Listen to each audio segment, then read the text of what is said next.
Is Dr. David Brophie, and David teaches at ANU, Sydney. Sorry, reading an old biography. He studies social and political history of China's northwest, particularly the Xinjiang Uyghur Autonomous Region and its connection with the Islamic and Russian and Soviet worlds. And I won't say any more in case I get anything else wrong, but welcome, David, and thank you very much for coming. I'm obviously speaking here more in the capacity of someone who comments on Australia-China relations. My challenge for this morning is obviously not to repeat myself from last night. Also, I have to take a stab at what my fellow panelists might be talking about this morning too. So I thought I would focus my comments this morning on some of the domestic dimensions of Australia's turn on China. Those of us who are interested in foreign policy, questions of war and peace, I think it's important we're also cognizant of the wider ramifications of our foreign policy settings, not just in terms of the society that we want to live in, but also in terms of the ways in which we can build a wider constituency for campaigns against things like AUKUS. So let's just reflect a little bit on how we got to where we are. I was interested to see, you probably saw this too, the rather abrasive encounter between Justin Trudeau and Xi Jinping at the Bali summit last week. So Canada-China relations not in a happy state right now. So I went and had a look at the kinds of stories that are circulating in Canada at the moment in the media there. A lot of the current kerfuffle seems to center on confidential intelligence briefings to politicians on Chinese efforts to interfere in Canadian politics. Now, Trudeau is in fact saying that no such briefings even occurred, but the story was leaked to the media and various people are running with it. And looking at this, it's hard not to feel that Canada is going through something similar to what Australia went through in 2017, 2018. We could wind the clock back a little bit further to the Trump election and claims of Russian interference. I remember this well because I was in the US at the time, and it was really astonishing the way in which night after night, cable networks like MSNBC talked about Russia gaining control of America's political system as if this was a kind of established fact. And that model provided, I think, a template for some of the interventions that were subsequently made here by people like Obama's security chief, James Clapper, Hillary Clinton, that what Russia was doing to the US, China was doing to Australia, and so on. At a time when concern with terrorism was subsiding, our security agencies picked up this new theme of foreign interference and really ran with it hard. And that led eventually to Christian Porter ramming through, quite a highly draconian set of new laws, the consequences of which we're now living with. I'll just mention one story that is still running. There's a test case of these new laws currently ongoing in Melbourne, centering on a Chinese Australian community figure there by the name of Sunny Dong, who stands accused of preparing to commit an act of foreign interference. And that arises from efforts to cultivate a relationship with the politician Alan Tudge through donations. Now, the preparing to commit an offence like this carries a 10-year penalty is enough cause for concern, I think. But and I recommend you look at this. There's a report in the New York Times on the proceedings of this case. The prosecution has conceded that their evidence is entirely circumstantial. It doesn't rest on any specific evidence of collusion with the Chinese government or anything else, but simply the claim that this man, because of who he is and his associations, his political views, and so on, can be considered likely to be preparing to commit a crime by engaging in the Australian political system in that way. And the judges decided that the case can proceed on that basis. I think this kind of thing is really troubling. In a country like Australia, if you're not Indigenous, we can all be considered to belong to some kind of diaspora community. I mean, obviously for a lot of us, our relationship to any quote unquote home country is quite attenuated, but there are many people as well who do still have, you know, close connections to other countries. They may be supportive of the government there. They may be determinedly hostile to it. This legislation then potentially criminalizes a huge range of political activity that occurs in Australia. A huge range of political activity. I mean, when it was being introduced, there were even noises from some of the pro-American lobby groups in Australia suggesting that this was, you know, potentially going to sweep them up within its scope. Of course, it's highly unlikely, and in fact, I think it's impossible that this sort of law will ever be applied to people lobbying on behalf of the US or Israel or, you know, Australian friends like that. It has, of course, to this point, been exclusively directed towards Australians of a Chinese background.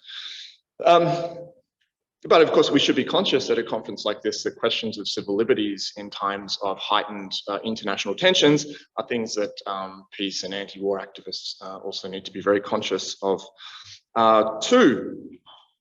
Now, I have to, of course, add the proviso here that, you know, various lobbies do exist in Australia, and sometimes they do things that cross the line. We have a lot of laws already that criminalise things like espionage, harassment, stalking, and so on. The idea here that, you know, our democracy was seriously threatened in some way by the activities of, you know, foreign agents, and that the solution to this was to strengthen our democracy by enhancing the powers of the Australian security agencies. I think both of those ideas were seriously mistaken. Nevertheless, the laws and the wider climate that they've engendered have served a purpose to intimidate and silence sections of Australian society who support the Chinese government and or want to see closer Australia-China relations. And I think that was a necessary component of the political turn away from engagement. We've seen this suspicion towards China injected into our institutions in a range of ways. Another one of these constituencies regarded as too friendly to China was, of course, the universities. It was striking for me at Sydney to watch in the course of our past Vice-Chancellor's tenure, Michael Spence, the way he shifted from really unbridled, Sino-Australian optimism, enthusiasm for China, to by the end where he would be giving, big speeches, talking about the risks, unspecified risks of engaging with China. Universities have entered into various sorts of consultative, collaborative relationships with security agencies, hired new staff to monitor compliance. New national security checks have been introduced into hiring mechanisms. Now, a lot of this we don't really have all the details of. One thing we can say, though, is that this new atmosphere has created perverse incentives to continue to hype up these risks. That obviously applies in the case of the security agencies in a time of government austerity. Some individuals initially involved in pushing this foreign interference legislation now run consultancies advising people on how to comply with it. I could go on regarding universities. Australian Research Council grants have been rejected on the basis of vague national security concerns. The Greens have tried to remove that veto. Labor rejected the efforts to completely remove it. They have now introduced a requirement to document any advice on which the minister is acting. There's a thing called the Foreign Relations Act, which now gives the government the ability to veto and retrospectively scrap any international partnership at a university without currently any requirement to justify its actions. This has all gone hand in hand with ever deepening relationship between the universities, the defence sector, and private arms companies. Look, I said I was talking about domestic dimensions of this turn here, but this is very much interconnected with Australia's outward messaging as well. This model of response to perceived foreign interference was always intended in part for export as part of Australian foreign policy.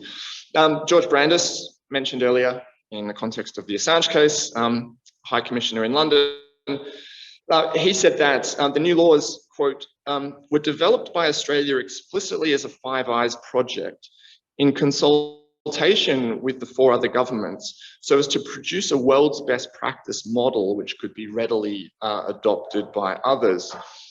And I think you can see that sort of export going on in various places. I'd be interested to know what role Australia's had in lobbying Canada, for example, on the issues, given the similarities we see there. This effort to advertise the Australian model is continuing with Labor. Just last week, Claire O'Neill was in New Zealand, didn't get a lot of publicity this trip, but she was there in part to call on New Zealand to lift its game, to collaborate more closely with the Five Eyes intelligence network. She said there that, quote, foreign interference is a threat to our collective stability, prosperity, and sovereignty. It fosters division and erodes trust in our institutions, and it significantly threatens the social cohesion that New Zealand and Australia have spent decades upon decades building. I think we need to be critical of this kind of rhetoric. What fosters division is a paranoid view of migrant communities as a fifth column for a designated foreign enemy. What threatens social cohesion is the intense scrutiny on one particular section of the community, intimidating them and dissuading them from exercising rights that others of us enjoy. There's really no doubt, I think, that if we're looking for a significant shift in social cohesion, the data is in on this. The rise in negative attitudes towards Chinese Australians has been extremely striking in the last few years. The Scanlon Foundation poll in 2020 found that apparently 44% of Australians have negative attitudes towards immigrants from China. This was not the product of foreign agents inveigling themselves into Australian society and making us more hostile to immigrants. No, this is not China's fault. This was the result of media and politicians being reckless in their rhetoric towards this issue of foreign interference. As I said yesterday, there's really no way to embed distrust of China within our institutions in the way that we've done without it having wider flow-on effects for Australian society. So it's a challenge and also an opportunity for the anti-war movement to form links with anti-racism campaigners. I think these developments give us some advance warning of what may lie ahead if, as I think is entirely possible, conflict with China intensifies.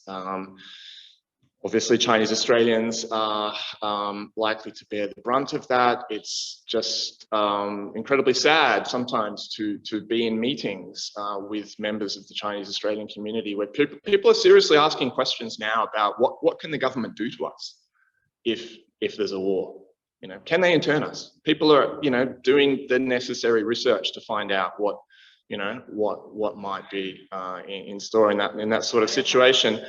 But this is something that all of us should be concerned about. Australia's future role in any potential conflict will, of course, be justified in terms of freedom and democracy, but such involvement will do nothing to aid the cause of freedom and democracy, but likely only see further restrictions on those things. Thank you very much.